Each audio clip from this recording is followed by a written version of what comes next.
The flow of tourists into New York City may be slowing down.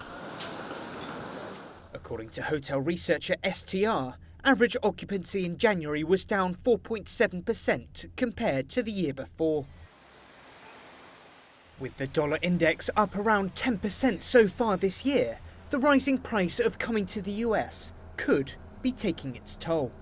Whether you're having a cup of coffee or, going to see something like a visit to the Empire State Building is quite expensive because of the dollar. You finish the day with $200 like this, when I didn't talk about shopping even.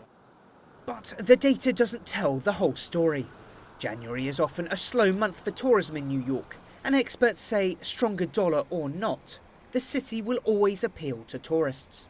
New York City is such a unique destination. In tourism, we would call it a status area. So it's the kind of place where you would really want to go, even if it's going to cost you a little bit more money. Very few cities in the world have the same presence as New York. And for industry expert Hilda Perez Alvarado, she says despite weakness in the global economy, there are still those willing to travel.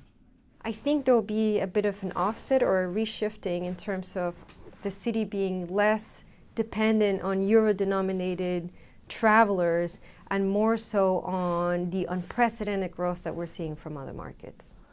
If tourists might be getting cold feet about coming to New York, investors aren't.